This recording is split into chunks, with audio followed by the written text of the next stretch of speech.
بسم اللہ الرحمن الرحیم۔ السلام علیکم۔ سولفل اسپیکس چینل میں آپ سب کو خوش آمدید۔ حضرت علی نے فرمایا کہ یہ زندگی 2 دن کی ہے، ایک دن تمہارے حق میں اور دوسرے دن تمہارے مخالف۔ جس دن تمہارے حق میں ہو اس دن غرور مت کرنا، اور جس دن تمہارے مخالف ہو اس دن صبر کرنا۔ امام علی فرماتے ہیں کہ زندگی میں ہمیشہ اپنے چاہنے والوں کو اپنی کمی محسوس کرواؤ، مگر یہ دوری اتنی لمبی نہ کرو کہ کوئی آپ کے بغیر جینا سیکھ لے۔ دوست کے ساتھ اس نمک کی طرح رہو جو کھانے میں دکھائی نہیں دیتا، لیکن اگر نہ ہو تو اس کی کمی بہت محسوس ہوتی ہے۔ لفظ انسان کے غلام ہوتے ہیں، صرف بولنے سے پہلے۔ بولنے کے بعد انسان اپنے الفاظ کا غلام بن جاتا ہے۔ کسی کے برا کہہ دینے سے نہ ہم برے ہو جاتے ہیں اور نہ اچھے، کیونکہ زبان سے شخص خود کا ضعف دکھا سکتا ہے، دوسرے کا عکس نہیں۔ کسی کے خلوص اور پیار کو اس کی بے وقوفی مت سمجھو، ورنہ کسی دن تم خلوص اور پیار تلاش کرو گے اور لوگ تمہیں بے وقوف سمجھیں گے۔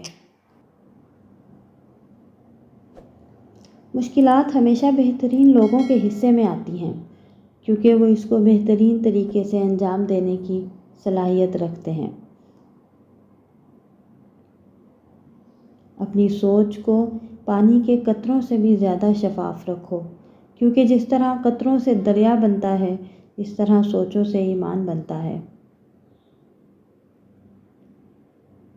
جو تمہیں خوشی میں یاد آئے تو سمجھو کہ اس سے محبت کرتے ہو، اور جو تمہیں غم میں یاد آئے تو سمجھو وہ تم سے محبت کرتا ہے۔ جس نے تمہارے ساتھ برائی کی ہو اس کے ساتھ احسان کر کے اسے بدلہ دے دو، کیونکہ احسان بد زبانوں کی زبان بند کرتا ہے۔ ہمیشہ اپنی چھوٹی چھوٹی غلطیوں سے بچنے کی کوشش کرو، کیونکہ انسان پہاڑوں سے نہیں پتھروں سے ٹھوکر کھاتا ہے۔ جو ذرا سی بات پر وہ دوست نہ رہے، سمجھ لینا وہ کبھی دوست تھا ہی نہیں۔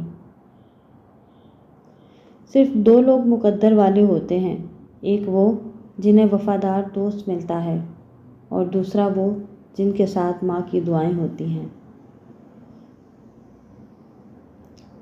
زندگی میں خود کو کبھی کسی انسان کا عادی مت بنانا، کیونکہ انسان بہت خود غرض ہے۔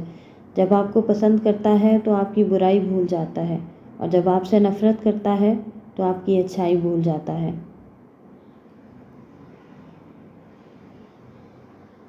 جب تمہیں کوئی تحفہ دیا جائے تو اس سے بہتر واپس کرو، اور جب کوئی نعمت دی جائے تو اس سے بڑھا کر اس کا بدلہ دو۔ کسی کو دل سے تم چاہو اور وہ تمہاری قدر نہ کرے تو یہ اس کی بدقسمتی ہے، تمہاری نہیں۔ جس سے زیادہ محبت ہو اس سے اتنی نفرت بھی ہو سکتی ہے، کیونکہ خوبصورت شیشہ جب ٹوٹتا ہے تو خطرناک ہتھیار بن جاتا ہے۔